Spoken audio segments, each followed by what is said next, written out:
எந்த வெற்றியா இருந்தாலும் கொண்டாடணும்னு. நீங்க ஃபைனல்ஸ்க்கு போனதையும் நாங்க செலிப்ரேட் பண்ணோம். இப்ப போய் ஜெயிச்சிட்டு வர வந்திருக்கீங்க. இத கொண்டாடாம இருந்தா எப்படி? எடுத்துக்கோங்கக்கா. இந்தாங்க எடுத்துக்கோங்க. Thank you. இந்த எனக்கு. உங்களுக்கு தான் ஊட்டுவேன். அண்ணி நீ சாப்பிட்டியா? இந்தாக்கா. இந்த எடுத்துக்கணும். மாம்ஸ் என்னங்க?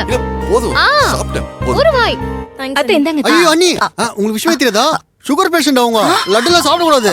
என்ன ஆறுமுகனி? அத்தை இருங்க, தெனப்ப எடுத்துட்டு வரேன். இல்ல எனக்கு வேண்டாம்.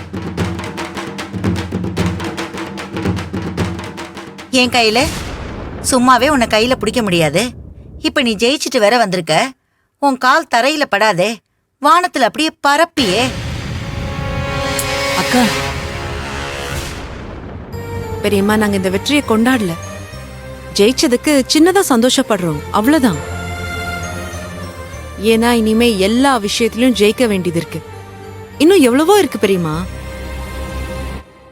இந்த சின்ன விஷயத்துக்கே தலகணம் பிடிச்சு ஆடுறவ நான் இல்ல.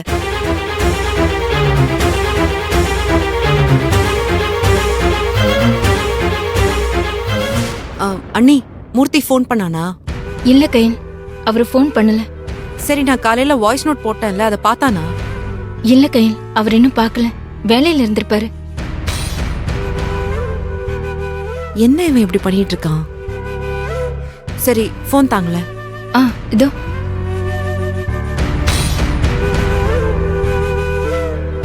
இந்தம்மா.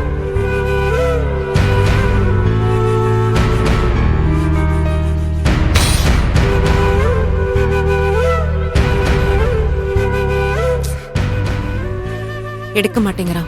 இப்ப அவனுக்கு என்னதான் நீ பிரச்சனை? ஏன் இப்படி பண்றான்? நான் கஷ்டப்படும் போதெல்லாம் என் கூட இருந்துட்டு இப்ப நான் ஜெயிச்சு வந்திருக்கேன். வாழ்க்கையில ஒரு படி மேல போயிருக்கேன். ஆனா அவன் இப்ப பக்கத்துல இல்ல. அது ஒரு மாதிரி தர்ம சங்கடமாவே இருக்க. நீ கயல், அவர் போன் எடுக்கலன்னா வாய்ஸ் நோட் அனுப்ப, அதை பார்த்துட்டு கால் பண்ணுவாரு. மூர்த்தி, தயவு செஞ்சு எங்க இருந்தாலும் வந்துரு. ஏன் இப்படி தூரமா இருந்து எங்க எல்லாரையும் கஷ்டப்படுத்துற? நான் இப்ப உன்னை வேலைக்கு போக சொன்னா, இல்ல நீ எனக்கு பாரமா இருக்கேன்னு எப்பயாச்சும் சொல்லியிருக்கேனா? நம்ம ஹோட்டல் வைக்கிறதுக்கான காசு இப்ப என்கிட்ட இருக்கு. நானும் இப்ப ஸ்டார் ஹோட்டல்ல ஷெஃபா வேலைக்கு போக போறேன். நீ இப்ப புதுசா ஆரம்பிக்க போற ஹோட்டல்ல முதலாளியா உட்கார போற.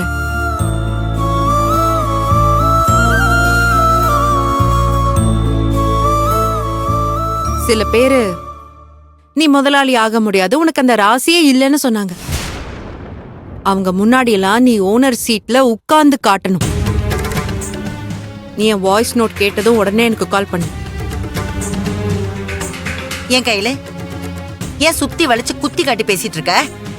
நேராவே சொல்லலாமே. ஐயோ, நான் சுத்தி வளைச்செல்லாம் பேசல, நேரா உங்களை தான் சொன்னேன். ஆனா என்ன பண்றது, என் அண்ணன் உங்க மேல ஓரளவுக்கு மதிப்பும் மரியாதையும் வச்சிருக்கான். அதை கெடுத்துட கூடாதுல்ல. ஜெயிச்ச திமிர்ல நீ இப்படிதான் எகத்தாளமா பேசிக்கிட்டு இருப்ப. எல்லாம் என் தலை எழுத்து. அதெல்லாம் உன் பெரியப்பா வேணா கேட்டு சிரிச்சுக்கிட்டு இருப்பாரு. என்னால எல்லாம் முடியாது.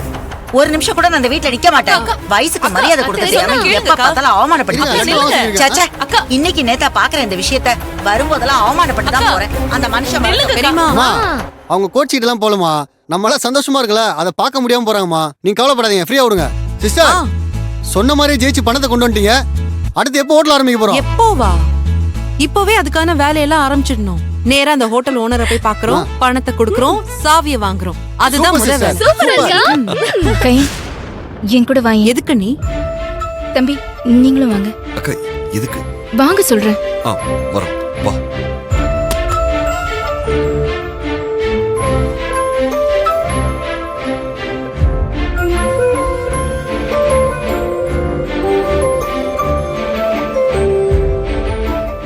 என்ன சன்னி?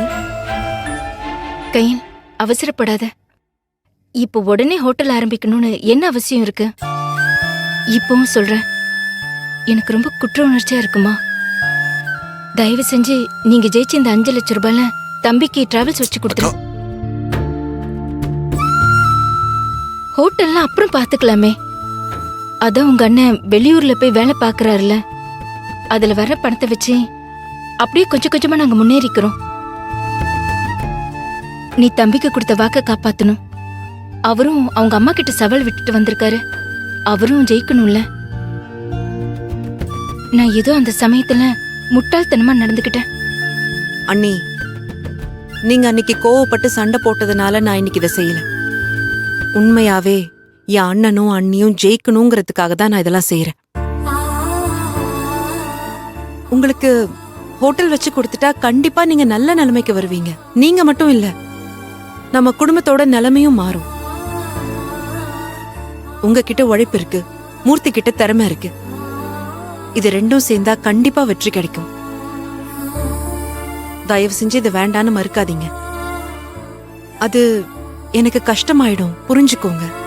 ஐயோ இல்ல கையல், எனக்கு ரொம்ப தர்ம சங்கடமா இருக்கு. அக்கா, ஏன் அப்படி நினைக்கிறீங்க? நம்ம எல்லாரும் ஒரே குடும்பம். இதுல நீங்க நாங்கன்னு தனித்தனியா யோசிக்காதீங்க.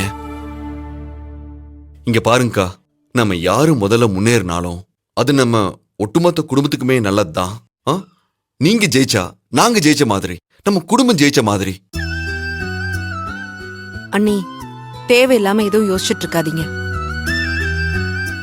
நம்ம டிராவல்ஸும் ஆரம்பிக்க போறோம் தான். நான் தான் இப்போ மாசம் 1 லட்சம் ரூபாய் சம்பளத்துக்கு வேலைக்கு போக போறேன்ல, அந்த படத்துல டிராவல்ஸ் ஆரம்பிச்சுக்கலாம். இல்ல கையல், நீங்க கஷ்டப்பட்டு சம்பாதிச்ச காசுல உங்க வாழ்க்கைய பார்க்காம எங்களுக்காக ஹோட்டல் ஆரம்பிக்கணும்னு நினைக்கிறீங்க. அது எனக்கு ரொம்ப தர்ம சங்கடமா இருக்குமா. தம்பிக்கும் இப்ப இருக்கிற நிலைமை மாறணும்.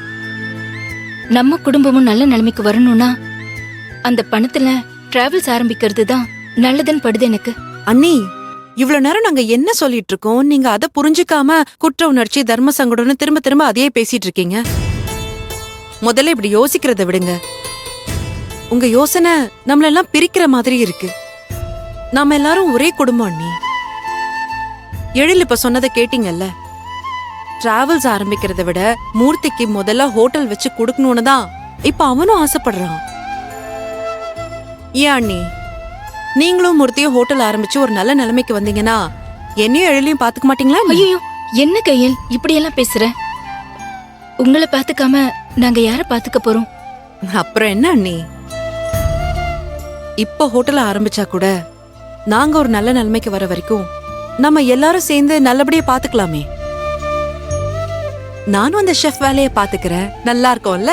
அவ்வளவுதானே, சிம்பிள். அண்ணி, ரொம்ப யோசிச்சு மனசு போட்டு குழப்பிக்காதீங்க.